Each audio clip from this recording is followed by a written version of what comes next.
Assalamualaikum warahmatullahi wabarakatuh. Hai teman-teman, apa kabarnya nih? Semoga sehat-sehat selalu ya. Semoga apa yang diinginkan ke depannya cepat tercapai. Di podcast kali ini, saya ingin membahas tentang usaha. Nah itu, jadi saya ingin membahas tentang yang muda yang berusaha. Perkembangan ekonomi yang kreatif tidak dapat terlepas dari generasi muda sebagai gudang kreativitas.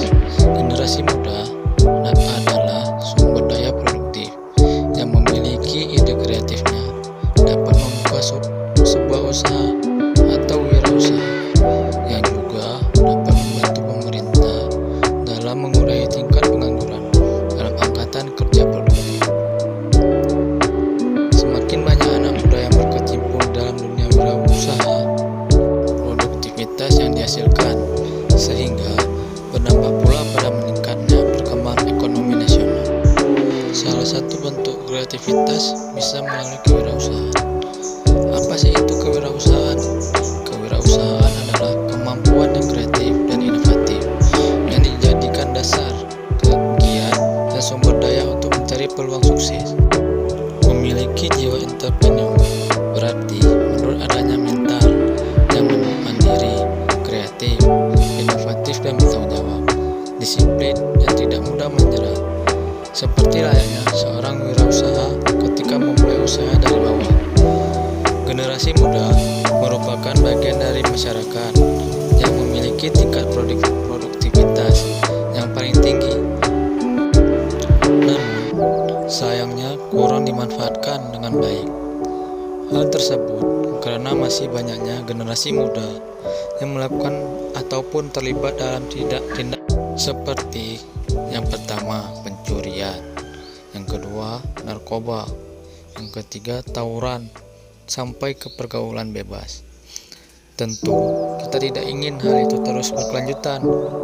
Maka dari itu sekolah dan dari dini berkali terus generasi muda kita dengan berpendidikan yang baik dan selain itu agar generasi muda terpacu untuk mengekspor ide kreatif dalam dirinya. Nah, kita dapat arahkan ke dunia bisnis. Dari hal itu, generasi muda bisa belajar untuk menjadi seorang wirausaha agar dapat meminimalkan tindak kekerasan dalam masyarakat. Berikut ada beberapa keyakinan seseorang dalam memulai usahanya dari bawah, yaitu yang pertama percaya diri. Percaya diri adalah sebuah kemampuan seseorang dan keyakinan seseorang dalam menghadapi tugas atau pekerjaan yang bersifat internal, sangat relatif dan dinamis, dan juga banyak ditentukan oleh kemampuan untuk memulai, melaksanakan, dan menyelesaikan suatu pekerjaan.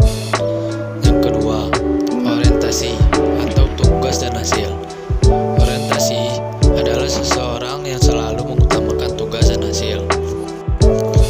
Dan orientasi juga adalah orang yang selalu mengutamakan nilai-nilai motif yang berprestasi, berorientasi pada laba, ketekunan, dan kerja keras dalam kewirausahaannya. Baik, selanjutnya yang ketiga yaitu keberanian mengambil resiko. Wirausaha adalah orang yang lebih menyukai usaha-usaha yang lebih menantang untuk mencapai kesuksesannya atau kegagalan daripada usaha yang kurang menantang. Maka dari itu, wirausaha selalu menghindari resiko yang rendah karena tidak ada tantangan dan menjauhi situasi resiko yang tinggi untuk menjadi wirausaha yang berhasil. Selanjutnya yaitu daya tarik setiap alternatif. Bagaimana sih daya tarik setiap alternatif itu? Yaitu kesediaan untuk merugi dan juga kesediaan untuk menjadi pemimpin, berorientasi ke masa depan, kreativitas, dan inovasi. Baik, selanjutnya yaitu jadi teman-teman, ada loh tokoh-tokoh terkenal yang berhasil berwirausaha pada saat masa mudanya, yaitu yang pertama Lea Valencia, yaitu usaha batik kultum. Selanjutnya, wirausaha yang berhasil pada saat mudanya yaitu Ali Muharram. Beliau merupakan pengusaha muda Indonesia yang sukses dalam usaha kulinernya, yaitu makaroni. Selanjutnya yang ketiga, William Tanuwijaya, yaitu pengusaha muda Indonesia yang sukses dalam usaha Tokopedia-nya, yang berhasil membawa Tokopedia menjadi startup unicorn di Indonesia. Selanjutnya, Hendy Setiono adalah pengusaha muda Indonesia yang berhasil membawa kebab dari Turki ke Indonesia. Nah, teman-teman, gimana nih setelah mendengar tentang usaha-usaha yang sudah dibahas tadi? Maka dari itu, kita sebagai generasi muda harus memanfaatkan masa muda kita dengan kegiatan yang bermanfaat. Baiklah, semoga saja bermanfaat. Saya Rahimullah. Saya mohon maaf jika ada kekurangan. Wabillahi taufiq.